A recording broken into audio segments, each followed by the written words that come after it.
Okay, Tony. So 10 minutes and 5, so we'll try to respect your time. I know it's been a long day. First of all, we'd like to thank you very much for the opportunity to present our capabilities and the services.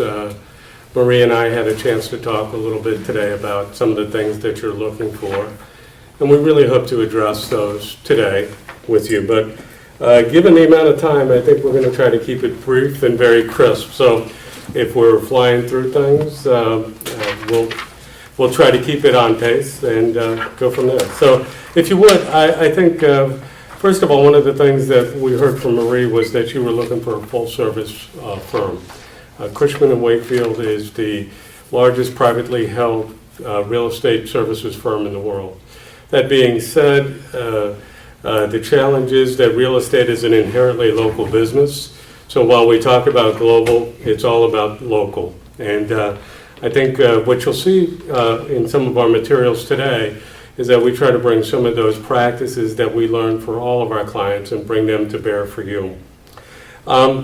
I think what's a little bit unique, if you turn to page 2 on our presentation, is that our team operates in not only just the implementation or transaction and tenant representation side, but also on the strategic services side. We've done a lot of feasibility studies, master planning. That's not to say that we don't work with land planners and architects. We are not architectural firm. However, if you think about all of the feasibility work and the economics that go into it, they're really driven by a lot of market dynamics, the supply and demands in the market. So I know that I've kind of started blowing through this. I regret I haven't introduced our team and some of their roles here. Nan Loud heads up our project management practice. And so one of the things we talked about was the ability to not only get a lease executed, but how do you build out that space, how to get IT security. So Nan's going to share some of her insight and perspectives there. Janelle Dorville works with our team also. Janelle joined us about 3 or 4 years ago, and she helps us very much in the financial analytics. One of the things you talked about is transparency and accountability. And at the end of the day, we're kind of all about the numbers, okay? We'll do all the other elements about delivering workspace, but understanding the numbers and what the impacts are of capital and expense. And we can look at all types of revisions to that. Frank has been my partner, business partner, since 2006, is it, Frank? Yes. So we've worked together on a lot of interesting projects, and we'd like to share some of our insights with you on that. And lastly, John O'Neill wanted to make it here today. He's our market leader, but he was out of town and regrets that he could not make it. He very much wanted to alter his schedule and come to this meeting, but he was kind of told, you are not leaving this meeting. So hopefully you can understand. But I think what we see the opportunity is not only to blend the implementation, but also to help you think about what should we be doing. So we fully understand you need some services in the near term, but I think blending that with some of the long-term considerations is extremely important. And talk a little bit about that.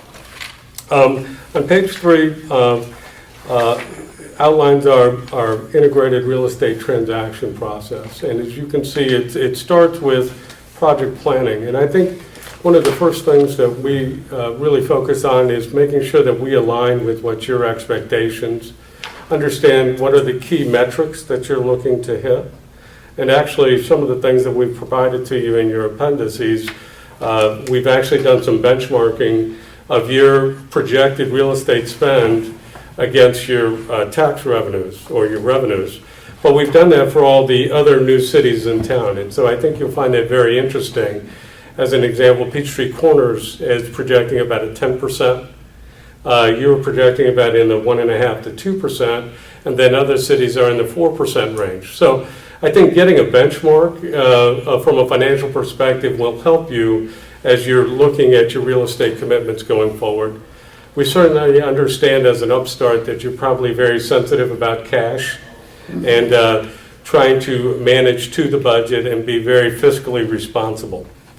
I won't go through all the balance up here, but I think what I'd like Dan to do is talk a little bit about once we've executed the transaction, and one of the things that Dan and our process incorporates is actually upfront involvement in terms of capital to spend, what it takes to build out the space. What is it you're getting as far as the base building from that particular landlord? How much renovation work is going to be required to build it up to your standards? Do we have enough allowance? So those are some of the things that Nan and her team actually specializes in, and I'll let you speak to that a little bit further. We deliver about 1 million square feet of space every year. There are 11 of us on our team, and we primarily focus on corporate office space, but we also do some retail and some hospitality. And as Tony had mentioned, we will be involved from the very beginning of this project and understanding what your goals and objectives are, helping with some macro programming, bringing on the right team selection, analyzing the various different properties and scenarios that we might be looking at, and then managing the design, construction, and relocation services. So from start to finish, we are a project management group that understands the real estate piece, but also can move you in. Okay, thank you, Nan. On page 4, I think this is what we're the most proud of within our practice. We've been engaged by several prominent institutions in Metro Atlanta to help them achieve their vision. And what I mean by that is that as they were starting out on their journey towards whether it's tech and technology square, which is what they call a gateway development. And in gateway development, what they were actually trying to do is create a portal from Midtown into the campus. And there was a whole host of challenges, most particular there was some of the consensus building.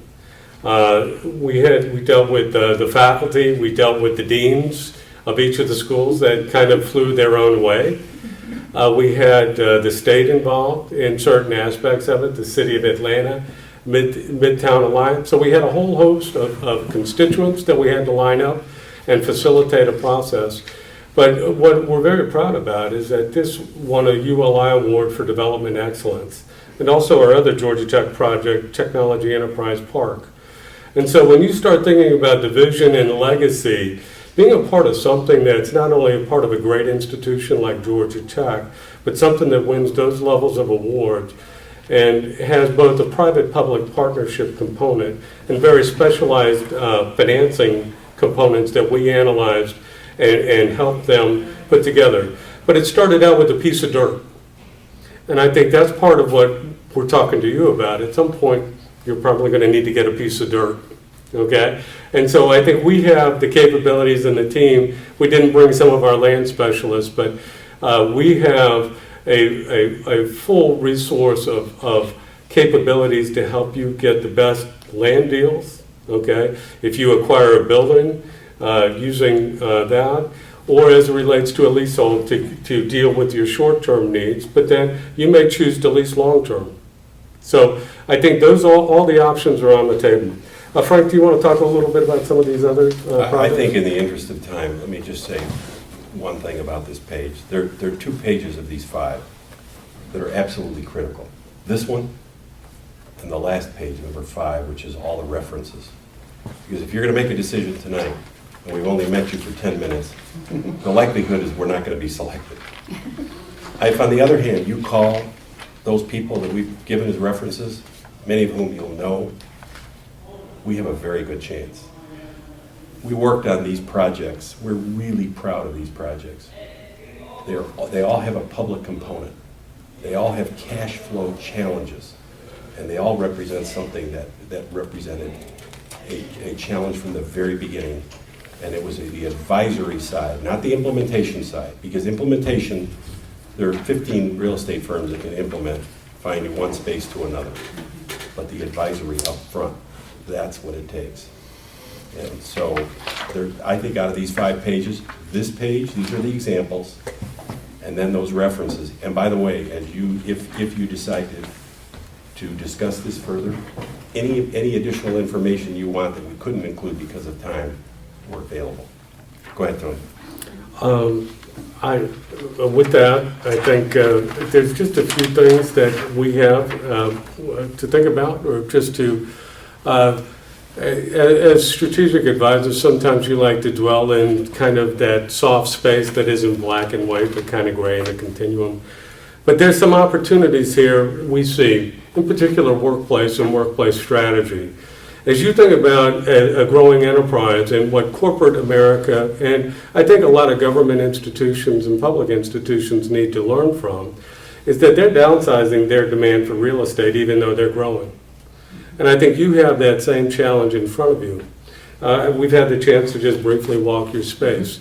The type of design of classic exterior offices with hard walls is extremely inflexible. You'll find that it's not going to deliver or attract talent that you will need to attract into the city to work for you. And it's not necessarily supporting what you're trying to do. Things like collaboration space, leveraging technology, and oh, by the way, we're going to save a lot of money in the process. And how do you manage growth? So what we see is an opportunity, as you, even in this first decision, is to maybe evaluate your workplace and think about how much space do you really need, and do you do things like hoteling, telecommuting, collaboration space, hot desking, all of these trends that are out there in the corporate sector. And I think what you'll see is that the square footages per person on a metric are being dramatically reduced, almost in half. We've been working with Ernst & Young for over 15, I personally have been working with Ernst & Young for over 17 years. We do a lot of their work globally. They used to use 303 square feet per person.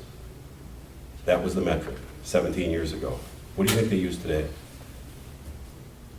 93. 93 square feet per person. It's the houses that are becoming bigger and the workplace becoming smaller. It's because of technology. They come in, they use their badge, and the phone finds them wherever they are. They don't have private offices. Yeah. So, and there's a whole lot. And there's a whole, times, we got to keep. There's going. a whole science as it relates to utilization, but on average, the average seat or workstation in a workplace only gets used 40% of the time. We have questions, the question time. Please, go ahead. You want to start off, Rebecca, or Bex? Well, one of the things that I see as a big challenge for us is, you all know the history of how quickly this city ramped Yes. up. We literally had weeks to find this space. Right. And it really was the only choice at the end of the day. And actually, it's worked out quite nice. Good. But again, we're like the migrant municipal workers where we have to move in a year. Sure. So, which has a lot of downsides to it, because all of a sudden we've got to uproot all the IT and all this and that, find another spot. And so that's the immediate need, is to find some place for us to go at the end of the year. But I don't envision that that's our forever space. Mhm. I mean, unless something really dramatic happened in the next few months or something.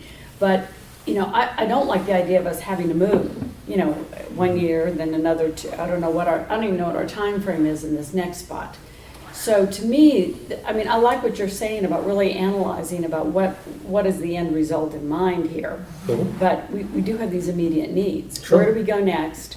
And then what is this long-range vision? I don't personally want us to have to spend a lot of money to renovate or build out the next space. Mhm. Sure. Marie suggested the other day we need to start shopping used furniture, and I thought that was a brilliant idea. No, you're exactly right. So how do you see that? How can you help us make this transition in the most efficient and yet still keeping the long range, the goal, the vision in mind? Well, I think one of the things you want to do is make sure that whatever you do here, it doesn't get in the way of your future decisions. Whether your horizon is 3 to 5 years, that you would like to do something that's a little more significant as it relates to your potential city center, or something that's kind of big bang. So I think that's number one, is to make sure that what you do. The other thing that I would suggest you do is, given the nature of Brookhaven, that you keep it small and you keep it separate. Okay, that will allow you to have more and more options. Keep the police and the court and the Exactly. city. Because if you separate. start aggregating, then your options within a confined market are going to be even less. And what happens is the quality of space that you have, whether it be the police station or the court or your primary administrative space, those could all be dialed in at different levels, okay? And what you have is traditionally along the perimeter, you've got a Class A market. The Peachtree is dominated by some very little office space, but actually that, if you're doing something along that area, you would probably have to do some adaptive reuse in order to make that work. And that gets cost intensive. When you talk about something short-term, 2 to 3 years, a landlord's not going to want to come up with capital. You're going to have to come up with capital. And then if you're leaving in 3 years, it becomes sunk cost. So those are some of the paradoxes I think you need, because we always look at a fully costed amortized. So you would have to amortize that capital over 3 years. And that gets to be very expensive very quickly, okay? You don't have to necessarily amortize the furniture, but the improvements, if you're leaving after 3, it is going to be an expensive proposition because you can't recover it. It's going to stay with that particular landlord. So I think keeping it small, match the quality of the space with the corridor that you would like to have it. And I think what's important is you have three basic areas. You've got that Brookhaven Overlay District, the perimeter, and then you've got the Buford Highway corridor. And I think if you're looking for cost-effective space and availability, there's actually some space that's not currently on the market that we know is going to come into the market, may present some interesting opportunities. So we're not trying to broker individual space here, but what we're saying is that we are knowledgeable about some things that are going to occur in the market, and I think maybe interesting solutions for you in the market. But I would keep it small, keep it separate for now. Now, there's certainly the benefits of technology, cost, and receptions and shared infrastructure. But if you're smart about it, I think there's a way to minimize the overlap of program that you would have in those particular spaces. Yes? You know, that sort of, that aligns with my question very well, because I think you hit it on the head. 3 major commercial areas for Brookhaven. We've got the PCID area, then we've got the Peachtree Road corridor, Brookhaven, or the Buford Highway corridor. Mm-hmm. In each of those areas, it's a unique development opportunity. I believe our city center is probably, you know, around the Peachtree Road area. Brookhaven MARTA station is certainly something in play. How do you see your firm helping in each of those 3 areas? Because I think there are 3 different types of needs. Well, I think as it relates to that, and this is more from an economic development standpoint and the research and guidance side, not on the leasing. oh, sure. side. Well, as it relates to economics, actually, 2 of the things that we did is we actually did some demographic studies in the back, and it looked at the income and the diversity that you have. You have a very diverse city here from north to south. It's really incredible. Well, both ethnicity and income. And those are 2 important elements for you to consider as you're making decisions. And let me interrupt on just one thing. We spent almost 2 years working on a development plan with MARTA for the Woodruff Arts Center.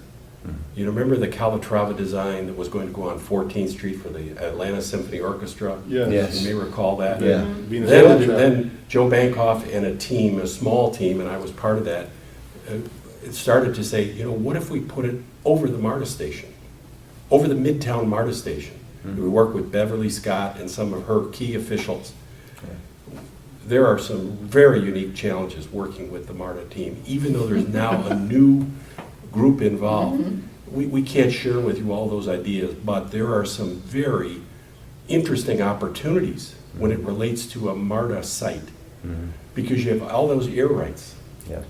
And the technology is such that you can, in fact, we could have built a symphony hall over a MARTA site. Imagine with the vibration, you can do it. The technology is now there.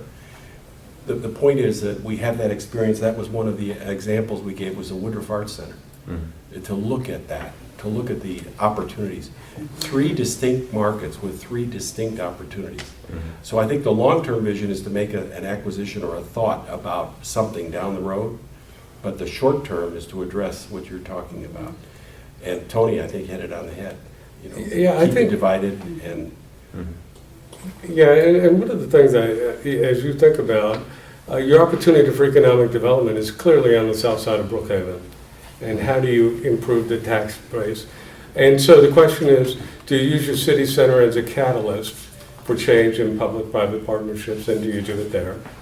Or do you do it along the Peachtree Corridor, which is probably well-positioned, but as you start rolling down Dresden, that becomes a little more challenging. Mm-hmm. Or do you put it on the north end, and that may have more controversy just from a standpoint of land cost and availability. So I think you have the availability of land and cost, probably the easiest on the south side, okay? You may follow the GSU model, okay? Which is we'll keep the prices depressed until we get the concentration that we want. And then what you do is redevelop and allow that to happen. So that may be an overall strategy that you may want to adopt. Because if you think about that Peachtree Road corridor, just because of the demographics and what you see, is going to continue to improve in values, okay? And even though you have underutilized assets right now, okay, like the Harris Teeter, okay, or the former Harris Teeters, the Brookhaven Plaza, or the botany store. I can't think of the name Hastings. right. Yeah. Hastings. Which I used to love to go and see the fish, and I actually used to go and get pond supplies there. Yeah. That was such a loss that Hastings left there, by the way. But that's an opportunity also. So, but what you guys have that none of these other cities have is you got a MARTA station. Okay? So when you start thinking about urban-oriented, transit-oriented development and how you do something that's big, you have a MARTA station, which none of these other cities have. And what they're going to try to figure out is how do I get connected to a MARTA station? That is in the center of your backyard. So I think that is going to be a huge genesis. I think some of the other things you see is how do you create connectivity up and down, not just automobile connectivity, but from a standpoint of alternative paths and how can people get out of their cars and start walking. And some of the things you have to think about in urban development, and again, we're not urban planners, but we've seen it, we've been all around it. The things that you as a city need to provide is the infrastructure that enables private development, okay? Things like parking decks, okay? Things like the covenants and the different things as far as the uses that are going to be complementary. Things like gathering places, whether that be green space, an auditorium, meeting rooms, those are the things that will gather in. And I think there's a lot of lessons learned that you can see from Sandy Springs going on right now. They started out, they were going to put the police station, they were going to put the municipal. They backed off of that because they listened. And as you think about the use, you are not going to be the driver and the big catalyst by any urban center, by your administrative building or your court building. You're going to be a sideline event. Now, you can help, but I think the bigger help is the grander vision and then recognizing where is that center of gravity and then how do I connect it out to all the constituents. And like you said, you got a very diverse base that you're dealing with. Do you live in Brookhaven? No, I don't. I live in Sandy Springs. Anybody live in Brookhaven? All right.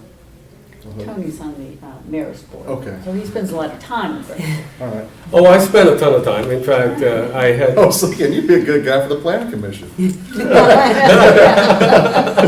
what I was. Well, if you can get me a house by Cap City that I can afford, I'll be happy to join you. How's that?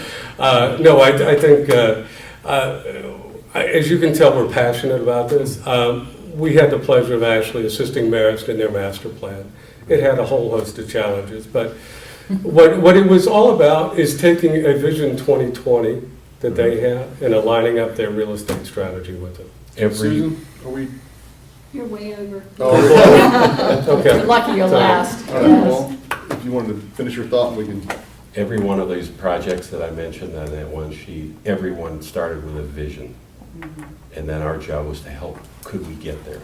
Right. So I'm sure you're developing or you have a vision, and so, again, the only thing we would, if it's at all possible, is to call some of these names, some of whom I'm sure you know.